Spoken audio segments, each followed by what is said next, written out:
Here we are in section 2.2, and here we're talking about limits and continuity. And the big idea, there were two big ideas. First idea was limits and how do you calculate them. And in this class, it was more about notation. So this first problem, when you look at this word limit here, you got to know what it means. Okay, this is me telling us I want to know the limit, or AKA y value, that this graph approaches as x approaches 3 from the positive. So when we say from the positive, it really means from the right. So here we go. How do we figure this out? Well, the good news is if this graph is continuous at the value of 3, then it's no big deal. You just look at what the y value is, and there you go.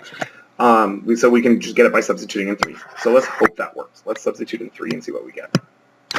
Okay, so when I plug in 3, I get, this would be 3 squared minus 7 times 3 plus 12 over 3 squared minus 3 minus 6. Alright, so what does that give us? This would be 9 minus 21 plus 12 over 9 minus 9. Uh-oh, that makes 0. So right there is a big red flag. Can't divide by 0. So, what next step? We say to ourselves, okay, maybe we can just substitute in 3 if we can factor out. Let's hope that I can factor my numerator, factor my denominator, and if I can do that, hopefully it'll factor and I can then substitute the value 3. So, the numerator, what times what makes 12? Adds together make negative 7. Let's think about that. So, a little bit of guess and check. Let's see. Oh, a positive 12, negative 7. So how about negative 4, negative 3? How does that look? All right, now for the denominator. What times what makes negative 6? Adds together make negative 1. Whoops, that was not what I wanted to do. All right, so negative, that would be x and x again. So negative 3, positive 2. There we go. So those divide, leaving me with the limit as x approaches 3 from the right-hand side of x minus 4 over x plus 2. So now if I substitute in the value of 3, that's going to give me 3 minus 4, which is negative 1, over 3 plus 2, which is 5. So there we go.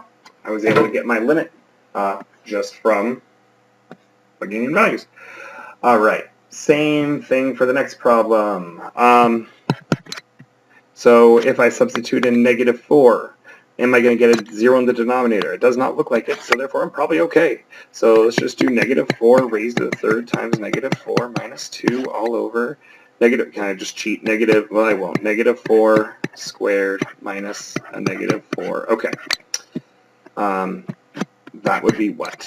Negative 4 cubed, 64 I believe. Negative 64 I believe. Minus 4 minus 2 over 16 plus 4. So there you go. Negative 64 minus 4 is negative 68. Minus 2 would be negative 70 over 20. So that's the same thing as negative 7 halves. There we go. So assuming I just did 4 cubed, right? We're good to go. Okay, so why do I like question number 2? Remind you that you don't always have to factor. You don't always have to go through a simplification process. If you just substitute in the number and it works, you're done. There's your limit. Okay, last problem. Find the values for which this function is discontinuous. That's the other part of the section, continuity. What does it mean to be continuous? You can draw the graph without picking up your pencil. So we're looking for holes, vertical asymptotes, anything like that. Jumps, breaks, if it was a piecewise. So, in a fraction, what would make us have a discontinuity? I'm allowed to put any number I want in the numerator. I just put my hand on the slider. Back over. All right, so we can have any number I want in the numerator. I can do a number divided by 4, a number divided by negative 3. Oh, that's okay. The thing that causes a problem is if I divide by 0. That would make us discontinuous. So, what would make this denominator equal to 0?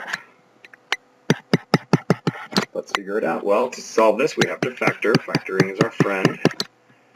So that's going to give us x equals on the slider. All right. Let's try that one more time. X equals 0 and x equals 1. So, therefore, whenever I substitute these two values, my graph would be discontinuous. So there you go. All right. Section, think about, and then for a test, always think about other ways I could give you these questions. I could give it to you in graphs. So I could give you a graph and just say pick off the limit, find the limit as x approaches 3 from the right, 3 from the left, whatever. I can give it to you as equations. So just kind of think ahead, look in the problems in the back and end of each section, and it'll help you do that. It'll help you figure this stuff out. Okay?